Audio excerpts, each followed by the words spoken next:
खुशामदी टोला हमारे मुल्क में जो अच्छी खुशामद करे उसे अच्छी वजारत मिलती है, अच्छी वजारत उसे देते हैं। जो ज़रा सही बदतमीज़ भी हो और सही वकालत करने वाला उसे वजारत सही देते हैं।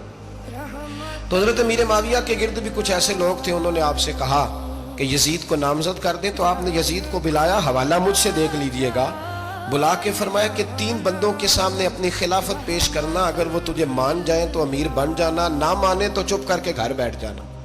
वो 3 बंदे कौन है? जनाब अब्दुल्ला इब्न अब्बास, हजरत अब्दुल्ला बिन जुबैर और इमाम हुसैन रज़ी अल्लाह ताला। ये वसीयत फरमाई जनाब अमीर माविया। हुआ ये कि यजीद जब अमीर बना ना,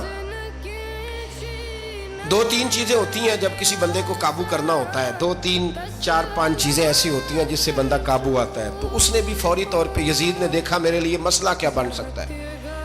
वलीद बिन उतबा उस वक्त मदीने का गवर्नर था।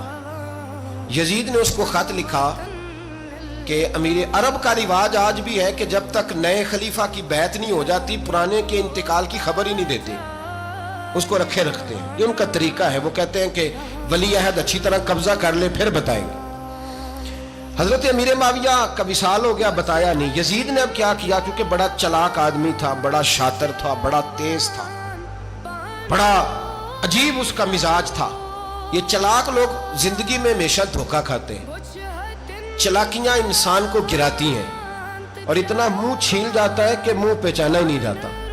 बंदा अपने आप को रब रसूल के हवाले कर दे तो अल्लाह बड़ी बेहतरीन जज़ाएं अता करता है। ये लोग तेजी दिखाते हैं बाज, तो यजीद भी तेजी दिखाने वाला था। उसने वलीद को खत लिखा, कहने लगा कि फौरी तौर पे अब्दुल्ला इब्न अब्बास को बुलाओ और उससे कहो मेरी बैत करें। ये जो बैत होती थी ना, ये भी सुन ले क्या होती थी। ये बैत हलफ होता था, हलफ कि मैं अल्लाह रसूल के नाम पे हलफ देता हूं कि मैं यजीद की इताअत करूंगा, मैं उसके खिलाफ कोई बगावत नहीं करूंगा। कोई ये बैत लोग समझते हैं कि बस हाथ पकड़ने का नाम बैत था।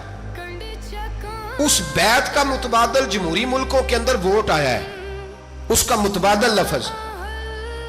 तो कहा बैत करें। हजरत अब्दुल्ला इब्न अब्बास को भी बुलाओ, अब्दुल्ला बिन जुबैर को भी बुलाओ, इमाम हुसैन को भी बुलाओ। इमाम हुसैन आधी रात के वक्त बैठे थे मस्जिद नबी में, चूंकि 5 नमाजों की आप इमामत करते थे। हुण अल्लाह खैर करे, जेड़ा नमाज पढ़ाए हो मौलवी, जेड़ा टल पाए हो पीर, जेड़ा महीना ना नहाए छोटा पीर, तो जेड़ा 6 महीने ना नहाए हो बड़ा पीर। कहते बाबा पहुंचे हैं, कड़े छड़े जो पहन लिए। भाई इमाम हुसैन तो नमाजें पढ़ाते थे, मौला अली तो नमाजें पढ़ाते थे, मस्जिद के खतीब थे। अब इसको तो मौलवी कह दिया जाता है बेचारे को। तो मलंग कौन होता है जी? कहते जेड़ा कपड़े कट पाए। क्या तमाशा है, कौम जिधर दिल करता है निकल जाती है। इमाम हुसैन नमाज पढ़ा के शाह की बैठे थे जनाब अब्दुल्ला बिन जुबैर। अब्दुल्ला बिन जुबैर कौन थे? ये नबी पाक सल्लल्लाहु अलैहि वसल्लम के पोते थे और जनाब सिद्दीक अकबर के नवासे थे, हजरत अब्दुल्ला बिन जुबैर। और जनाब जुबैर बिन अवाम अशरा मुबशरा से अभी हैं, उनके बेटे थे।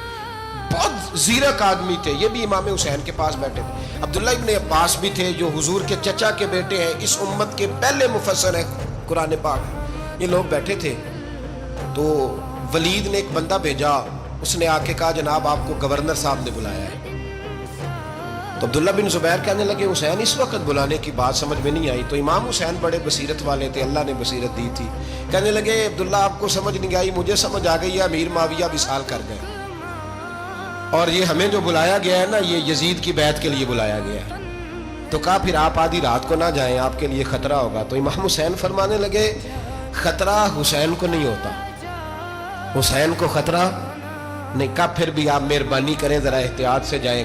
तो जनाब अब्दुल्ला इब्न जुबैर ने, अब्दुल्ला इब्न अब्बास ने 14 बंदे नेज़े दे के, तलवारें दे के इमाम हुसैन के साथ भेजे और कहा कि इमाम हुसैन अगर उसने कोई गलत मलत बात की ना, जबरदस्ती बैत करने का कहा, तो आप बस कोई एक बात ऊंची आवाज में कर देना, ये सिपाही पीछे आ जाएंगे। इमाम हुसैन उन 14 बंदों को लेके गवर्नर हाउस पहुंच गए। जब आप वहां पहुंचे, उसने बताया, उसने कहा जी हजरत अमीर माविया इंतकाल कर गए और आपने यजीद की बैत करनी है। तो इमाम हुसैन फरमाने लगे मैं छुप के बैत नहीं करूंगा, मजमा लगाओ, जुमे वाले दिन ऐलान करो। जो तरीका है हजरत अबू बकर सिद्दीक का, जो तरीका है हजरत उमर फारूक का, जो अंदाज हजरत उस्मान गनी का है, जो मौला अली का है, सरेआम ऐलान करो। अगर सारी दुनिया यजीद की बैत करेगी तो मैं भी तैयार हूं। तुम मुझसे बैत लेके फिर लोगों को बताना चाहते हो कि हुसैन बैत हो कर रहे हैं, तो तुम क्यों नहीं कर रहे? میں عام آدمی نہیں ہوں، لہذا چھپ کے بیعت نہیں کرتا،